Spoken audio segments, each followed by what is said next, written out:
नमस्कार दोस्तों। Market for life channel में आप सभी लोगों का दिल से बहुत बहुत स्वागत है। तो आज के वीडियो में हम लोग बात करने वाले हैं एनटीपीसी के बारे में। बिकॉज अगर हम लोग पिछले 7-8 ट्रेडिंग सेशन से देखते हैं तो हम लोगों को स्टॉक में काफी बड़ी गिरावट ऑलरेडी देखने को मिल रही है। और इस स्टॉक के लिए जो सबसे इंपॉर्टेंट लेवल्स है वो हम लोग इस वीडियो में डिस्कस करते हैं। उसके साथ साथ आने वाले समय में स्टॉक के कैसे मूव रह सकते हैं, किस लेवल पर आकर स्टॉक सपोर्ट ले सकता है, आने वाले समय में स्टॉक का परफॉर्मेंस कैसे हो सकता है और क्या ग्रोथ अपॉर्चुनिटीज इस कंपनी के लिए है और किस तरीके के वैल्यूएशन इस कंपनी के अभी करंटली है और क्या यहाँ से कंपनी में ग्रोथ देखने को मिल सकती है। ये सारी चीज़ें हम लोग इस वीडियो में डिस्कस करते हैं ताकि आप लोगों की अगर कोई भी पोजीशन इसमें बनी हो या आप लोग इसमें कोई पोजीशन बनाना चाहते हो तो कौन से लेवल आपके लिए सबसे इंपॉर्टेंट हो सकते हैं और क्या आप लोग इसमें long term to short term के लिए निवेश कर सकते हो। ये सारी चीज़ें आप लोगों को क्लियर होगी तो आप लोग वीडियो में अंत तक बने रह सकते हो। So without any further delay let's get started. तो दोस्तों अभी हम लोग यहाँ पर आ चुके हैं एनटीपीसी के वन डे चार्ट्स के ऊपर। तो यहाँ पर अगर हम लोग चार्ट को जूम करते हैं तो आपको देखने को मिलेगा यहाँ पर हम लोगों को स्टॉक में पिछले कुछ समय में ऑलरेडी गिरावट देखने को मिल रही है। तो यहाँ पर स्टॉक ने जो ऑलमोस्ट 220 के आसपास हाई लगाया था और करंटली स्टॉक जो यहाँ पर 111 के आसपास ट्रेड कर रहे हैं। इसका मतलब है स्टॉक में ऑलरेडी 7 to 8% की गिरावट पिछले कुछ ट्रेडिंग सेशन से हुई है। पर अगर हम लोग यहाँ पर देखते हैं तो अक्टूबर 2020 में स्टॉक ने जो यहाँ पर 78 रुपीज के आसपास लो लगाया था और वहां से जो यहाँ पर स्टॉक में ऑलमोस्ट 20-30% के आसपास ऑलरेडी तेजी आ चुकी है। पर अगर हम लोग यहाँ पर देखते हैं तो मार्केट जो ऑलमोस्ट ऑल टाइम हाई पर ट्रेड कर रहा है, फिर भी ये स्टॉक जो है यहाँ पर ऑल टाइम हाई पर ट्रेड नहीं कर रहा है। और इसका रीजन है ये कंपनी जो पीएसयू कैटेगरी से आती है और हम लोगों को पता है पीएसयू जो कंपनीज होती है उसमें जो है काफी कम रेट से ग्रोथ होती है। बिकॉज पीएसयू कंपनीज की जो काम करने की एफिशिएंसी होती है वो काफी कम होती है और उसमें जो ग्रोथ होती है वो भी काफी कम होती है। तो अगर हम लोग पिछले 5 साल के एनटीपीसी की ग्रोथ देखते हैं तो कंपनी का जो रिटर्न ऑन कैपिटल एम्प्लॉयड है वो 10% से भी कम है और कंपनी की जो रिटर्न ऑन इक्विटी है वो भी 10% के आसपास चलती है। तो इसका मतलब है इस कंपनी की जो ग्रोथ है वो काफी कम रेट से होती है। और दोस्तों अगर हम लोग पिछले 10 साल में इस कंपनी को देखते हैं तो इस कंपनी के जो सेल्स है वो पिछले 10 साल से डबल हुए हैं। पर अगर हम लोग इस कंपनी का अर्निंग्स पर शेयर या फिर हम लोग नेट इनकम देखते हैं वो हम लोगों को कांस्टेंट देखने को मिलती है। तो यही रीजन है इस कंपनी के स्टॉक में अगर हम लोग लॉन्ग टर्म में भी देखते हैं तो काफी तेजी आती नहीं है। ऑल्दो स्टॉक का जो डिविडेंड डील होता है वो काफी अच्छा होता है। तो यही रीजन है इसमें काफी लोग इन्वेस्ट करते हैं। तो अगर आप लोगों का गोल लॉन्ग टर्म में मार्केट से वेल्थ क्रिएट करने का है तो आप लोगों को इस तरीके के कंपनीज में लॉन्ग टर्म के लिए निवेश नहीं करना होता है। बिकॉज जिस कंपनी की ग्रोथ काफी कम रेट से होती है ऑल्दो कंपनी डिविडेंड पे करती है पर आप लोगों को कंपाउंडिंग का फायदा लॉन्ग टर्म में नहीं होता है। बिकॉज स्टॉक मार्केट में सबसे ज्यादा जो वेल्थ क्रिएट होती है वो होती है प्राइस अप्रिसिएशन से।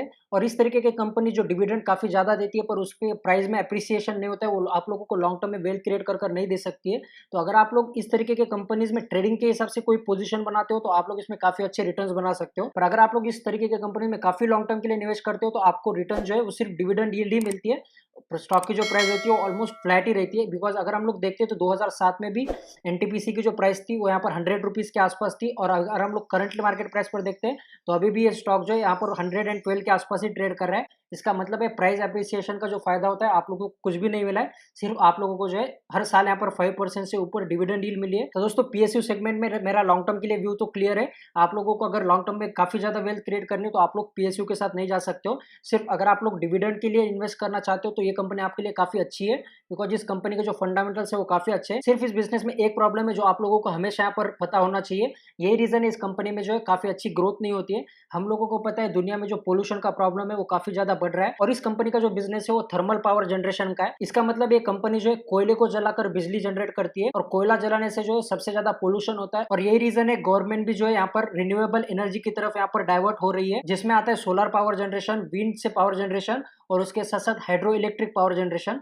तो इसका मतलब है अगर आने वाले समय में ये जो सारे टेक्नोलॉजीज है सस्ते में हम लोगों को इलेक्ट्रिसिटी जनरेट करने में अगर हेल्प करती है तो इस तरीके के जो एनटीपीसी का बिजनेस है इसमें इंपैक्ट उसका हो सकता है। और यही कारण है मार्केट भी ऑल टाइम हाई पर ट्रेड कर रहा है पर एनटीपीसी जो अभी तक ऑल टाइम हाई पर गया नहीं है। पर दोस्तों ये तो नेगेटिव चीज हुई पर इसके साथ साथ एक कंपनी के लिए पॉजिटिव चीज ये भी है, कंपनी की जो ग्रोथ है वो इसके पीयर्स से अच्छी परफॉर्म कंपनी कर रही है। और उसके साथ साथ इस कंपनी की जो बुक वैल्यू वो यहाँ पर 130 की है और स्टॉक जो यहाँ पर 112 पर ट्रेड कर रहा है। इसका मतलब है स्टॉक जो है हम लोगों को इसके बुक वैल्यू से लोअर प्राइस पर देखने को मिल रहा है। और जिस तरीके के रिटर्न्स इस कंपनी ने बना कर दिए वो एफडी से ज्यादा है। बिकॉज इस कंपनी का जो डिविडेंड यील्ड है वो यहाँ पर 5% से ऊपर है। अगर आप लोग कोई पैसे एफडी में रखते हो तो आप लोगों को सिर्फ 5 to 6% का यहाँ पर इंटरेस्ट मिलेगा। पर ये कंपनी जो है आप लोगों को उससे ज्यादा यहाँ पर डिविडेंड देती है। तो इसका मतलब अगर आप लोग एफडी में पैसे रख रहे हो उससे अच्छा आप लोग पीएसयू सेक्टर के कंपनीज में भी इन्वेस्ट कर सकते हो। बिकॉज यहाँ पर जो है आप लोगों को 5 to 6% की डिविडेंड मिल जाते हैं। तो यहाँ पर अगर हम लोग टेक्निकल चार्ट्स पर देखते हैं तो चार्ट पर हम लोगों को काफी इंपॉर्टेंट ट्रेंड लाइन फॉर्म होती हुई देखने को मिल रही है। तो अगर हम लोग यहाँ पर कुछ इस तरीके की ट्रेंड लाइन ड्रॉ करते हैं तो हम लोगों को देखने को मिलेगा। तो यहाँ पर अगर हम लोग देखते हैं तो अक्टूबर मंथ से जो स्टॉक इस ट्रेंड लाइन पर सपोर्ट लेने के बाद बाउंस बैक आ रहा है, तो हो सकता है आने वाले समय में भी स्टॉक इस लेवल पर आकर बाउंस बैक ले सकता है। बिकॉज अगर हम लोग यहाँ पर देखते हैं तो आरएसआई भी यहाँ पर 39 के आसपास आ चुका है। तो अगर स्टॉक इस ट्रेंड लाइन पर आने के बाद सपोर्ट लेता है तो आप लोग इसमें लॉन्ग की पोजीशन क्रिएट कर सकते हो। बिकॉज यहाँ पर जो है आपका रिस्क टू रिवॉर्ड काफी फेवरेबल होगा। बिकॉज अगर आप लोग यहाँ पर 109 के आसपास जब भी स्टॉक इस ट्रेंड लाइन पर आएगा, अगर आप लोग पोजीशन बनाते हो तो आपका स्टॉप लॉस यहाँ पर आप लोग 105 टू 6 के आसपास रख सकते हो। अगर हम लोग यहाँ पर बॉक्स ड्रॉ करते हैं तो आपको देखने को मिलेगा इस लेवल पर आने के बाद स्टॉक पहले यहाँ पर रेजिस्टेंस फेस करता था और जब स्टॉक इसके ऊपर गया है, ये रीजन स्टॉक के लिए सपोर्ट का काम कर रहा है। तो हो सकता है आने वाले समय में स्टॉक यहाँ पर 106 तक मैक्सिमम आ सकता है और उसके बाद इसमें बाउंस बैक हम लोगों को देखने को मिलेगा। पर दोस्तों यहाँ पर आप लोगों को एक चीज ध्यान में रखनी होगी, पीएसयू सेक्टर में अगर देखा जाए तो आज के दिन हम लोगों को गिरावट देखने को मिल रही है। तो अगर सारे पीएसयू कंपनीज में आने वाले समय में गिरावट होती है तो हो सकता है एनटीपीसी में भी आप लोगों को गिरावट देखने को मिले। तो आप अगर कोई भी पोजीशन बना रहे हो तो आप लोगों को 105 टू 4 के आसपास स्ट्रिक्ट स्टॉप लॉस रखना होगा। अगर स्टॉक इसके नीचे आता है तो आप लोगों को इसमें ट्रेंड रिवर्सल यानी आप लोगों को ये स्टॉक जो है नीचे जाता हुआ भी देखने को मिल सकता है। तो अगर आप लोगों की कोई भी लॉन्ग की पोजीशन होगी तो आप लोग यहाँ पर 105 का स्टॉप लॉस लेके काम कर सकते हो। और अगर आप लोगों को पोजीशन बनानी होगी तो अगर स्टॉक इस लेवल पर आने के बाद कोई अच्छी ग्रीन कैंडल बनाता है और वॉल्यूम्स भी अगर बढ़ते हैं तो आप लोग इसमें लॉन्ग की पोजीशन इनिशिएट कर सकते हो। और आपके जो टारगेट हो गया आप लोग सबसे पहले यहाँ पर 120 के आसपास टारगेट ले सकते हो, जो कि आने वाले समय में आ सकता है। और अगर स्टॉक यहाँ पर अपना अप ट्रेंड जो है कंटिन्यू करता है तो आप लोगों को उससे ज्यादा भी टारगेट देखने को मिल सकते हैं। पर अगर आप लोग यहाँ पर 6 मंथ के आसपास इस स्टॉक को होल्ड कर सकते हो तो हो सकता है आप लोगों को यहाँ पर 138 के आसपास भी लेवल्स आते हुए देखने को मिल सकते हैं। तो दोस्तों लॉन्ग साइड में जो टारगेट्स मैंने आपके साथ यहाँ पर डिस्कस किए, अगर आप लोगों को ये टारगेट क्लियर हो गए होंगे तो मैं यहाँ पर और एक चीज यहाँ पर ऐड करना चाहता हूँ। अगर स्टॉक इस ट्रेंड लाइन को ब्रेक करता है तो आप लोगों की जो लॉन्ग की पोजीशन होगी वो आप लोगों को काट देनी चाहिए। अगर स्टॉक इस ट्रेंड लाइन के बाद इस रीजन को ब्रेक करता है तो हो सकता है स्टॉक यहाँ पर डाउन ट्रेंड में भी जा सकता है। और अगर स्टॉक इसका ब्रेकडाउन देता है तो आप लोगों को जो है इसमें शॉर्ट पोजीशन के बारे में सोचना चाहिए। तो शॉर्ट साइड में जो आप लोगों को यहाँ पर 97 टू 95 के आसपास टारगेट आते हुए आने वाले समय में देखने को मिल सकते हैं अगर स्टॉक इस इंपॉर्टेंट लेवल्स को ब्रेक करता है। तो दोस्तों ये जो टारगेट्स थे वो कंप्लीटली एजुकेशनल पर्पस के लिए आपके साथ मैंने यहाँ पर शेयर किए। अगर आप लोगों के व्यूज अलग हो गए तो आप लोग उस तरीके से इसमें कोई भी ट्रेड इनिशिएट कर सकते हो।